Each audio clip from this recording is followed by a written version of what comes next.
دال روٹی کھائی جاؤ. بسم اللہ الرحمن الرحیم. ویلکم بیک ناظرین گرامی. پروگرام میں بریک کے بعد دوبارہ آپ کی خدمت میں حاضر ہیں. بریک پر جانے سے پہلے ہماری گفتگو جاری تھی آپ کے سوالات کی روشنی میں، اور اگلا ہمارا سوال محترم شبیر احمد نقشبندی صاحب کا ہے. لندن سے انہوں نے یہ سوال کیا تھا اور انہوں نے حضرت پوچھا، نماز جنازہ میں فقہ حنفی کے مطابق مسجد کی جو سجدے کی جگہ ہے وہاں پہ نظر رکھی جاتی ہے، لیکن عام طور پہ لوگ صف بندی کا خیال نہیں کرتے. وہ یہ سمجھتے ہیں کہ شاید اس میں صفوں کا ہونا ضروری نہیں ہے.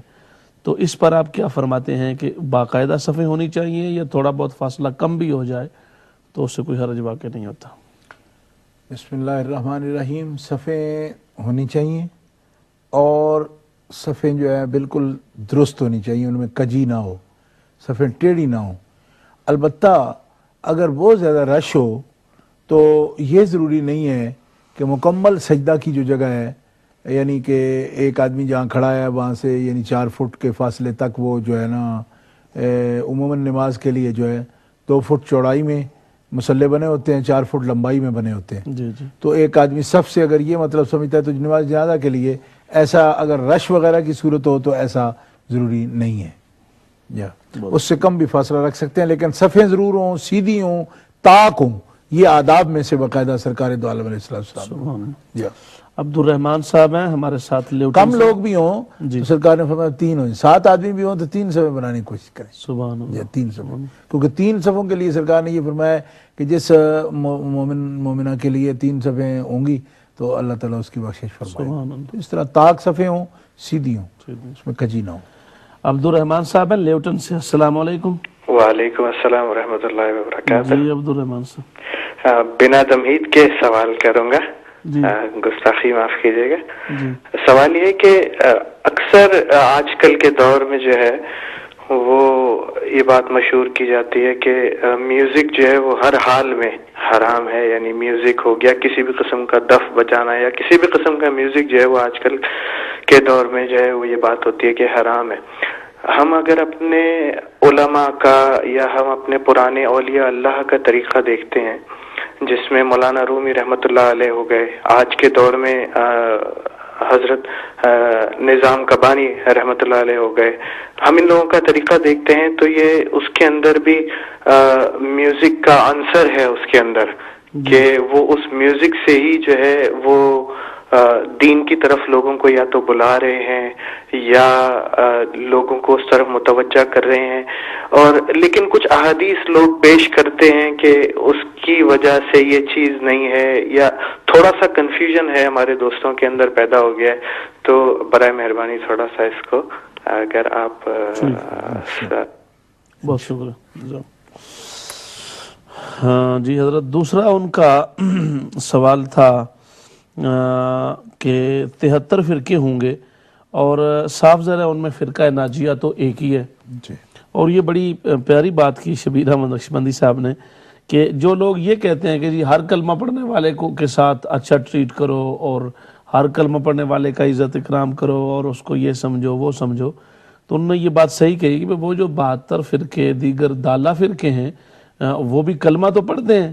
تو اگر صرف کلمہ شریف کا ہی اعتبار ہے تو پھر ان کو آپ حدیث پاک کی روشنی میں کس طرح کہیں گے کہ وہ گمراہ ہیں، جہنمی ہیں؟ صاف ظاہر ہے آپ نے کلمہ پڑھنے والوں کو جہنمی کہا. تو اس پر آپ کیا فرمائیں گے؟ اصل میں جہاں تک تعلق ہے اچھا ٹریٹ کرنے کا، اس میں تو یہ ہے کہ جب کوئی آپ کو ضرر دے رہا ہے، گستاخی کرتا ہے، سچائی کا راستہ روکتا ہے، تو بھی حکمت کے ساتھ آپ نے راستہ اپنا بنانا ہے، بات کرنی ہے، پیغام دینا ہے.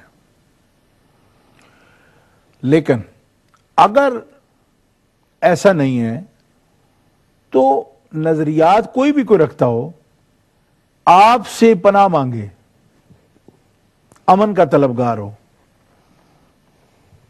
استعلاء غلبہ آپ کے پاس ہو، یعنی مسلمانوں کے پاس ہو، تو قرآن بھی یہ کہہ رہے ہیں ان احد من المشرکین استجارک فاجرہ حتی یسمع کلام اللہ ثم ابلغہ مأمنہ.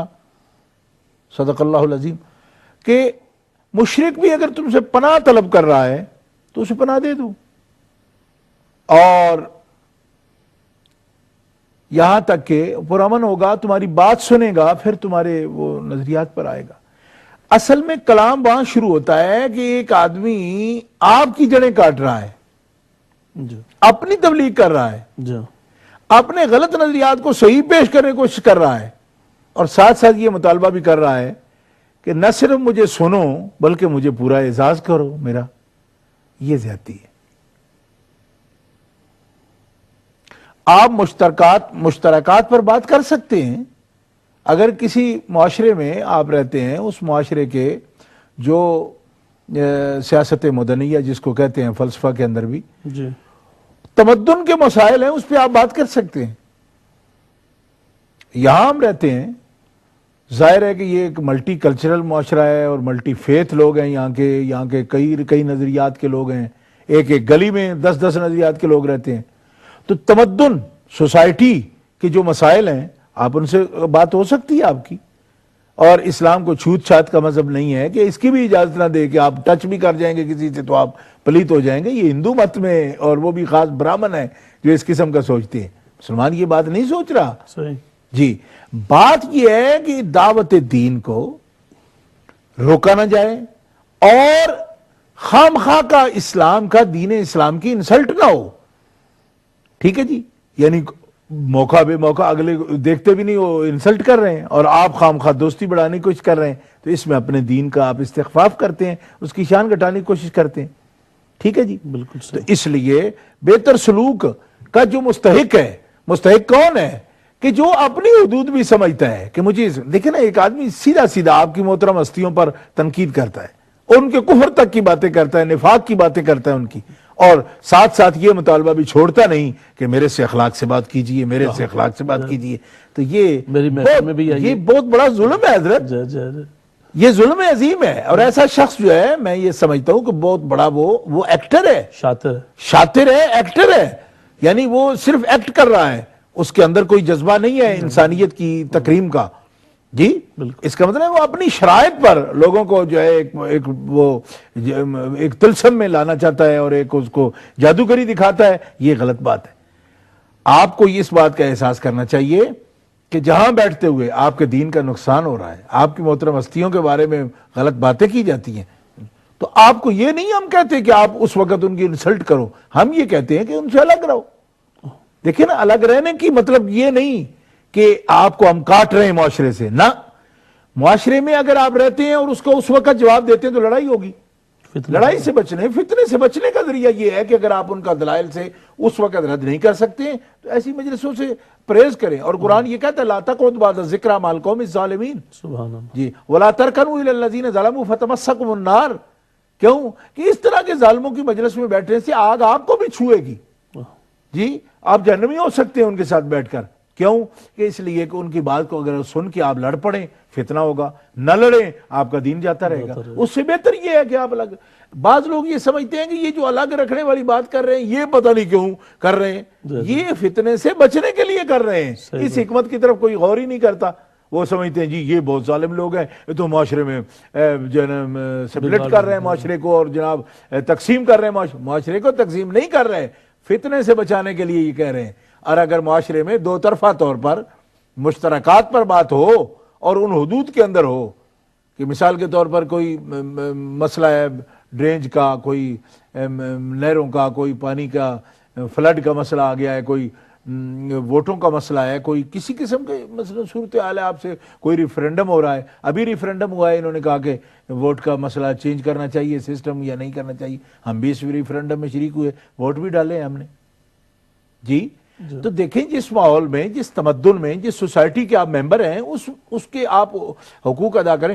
اور ہر وقت جس شخص کو وہ نفسیاتی طور پر بیمار آدمی ہے کہ جو مجلس کو بالکل دیکھے بغیر ہر وقت وہ اپنی بات ٹھونسنے کی کوشش کرتا ہے، آپ پر تنقید کرتا ہے، آپ کے محترم ہستیوں کے مذاق کرتا ہے، اور پھر کہتا ہے کہ یہ سب کچھ برداشت کر کے بھی آپ کو ہمارے ساتھ بیٹھنا چاہیے، تو یہ تو پھر اگلا بندہ جو ہے خام خواہ آپ کے حقوق پامال کر رہا ہے، وہ رائٹس جو ہیں آپ کے ان کو پامال کرنے کی کوشش کر رہا ہے۔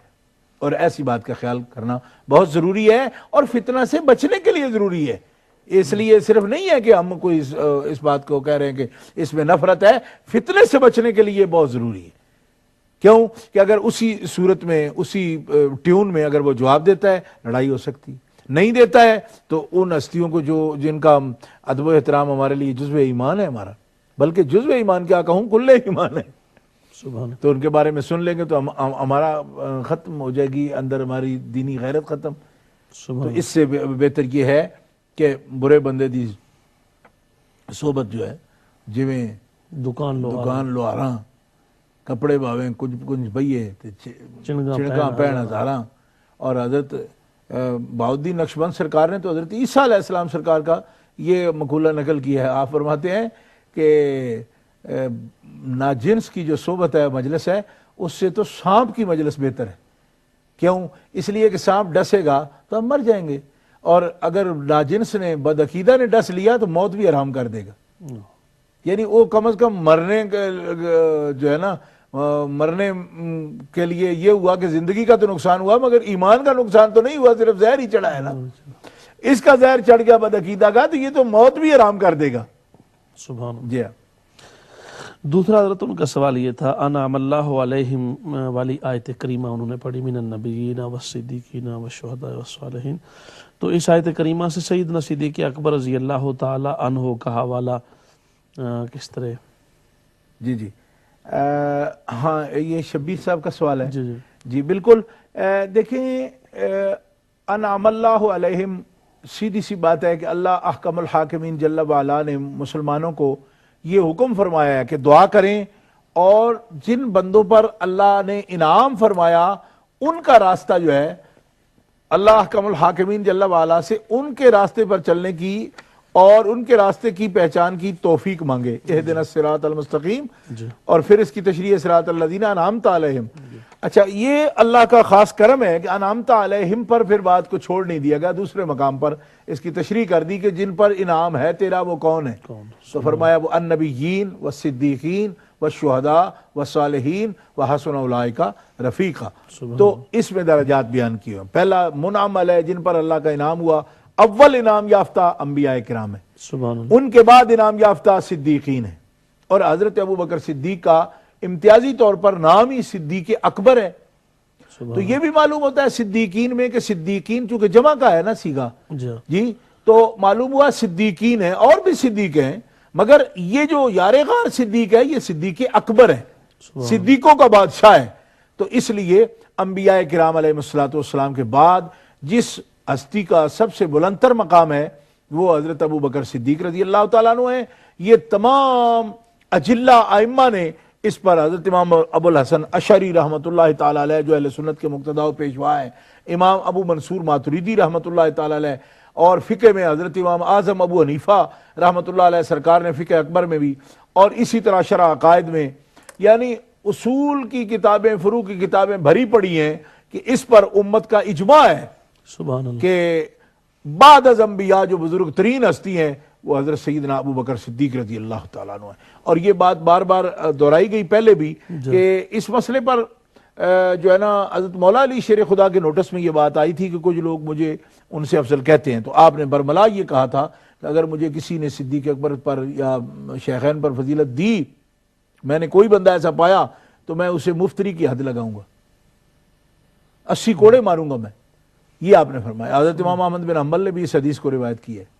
تو اتنا بڑا مسئلہ جو ہے یہ حضرت مولا علی شیر خدا کرم اللہ تعالیٰ وجہ الکریم جیسا قاضی جو اقضل امہ ہے ان کو بھی ضرورت تب پیش آئی ہے جب یہ مسئلہ جو ہے نا بالکل طے شدہ ہے۔ اگر اس میں کوئی کلام والی بات ہوتی تو اتنا غصہ کیوں فرماتے آپ؟ صحیح بات ہے۔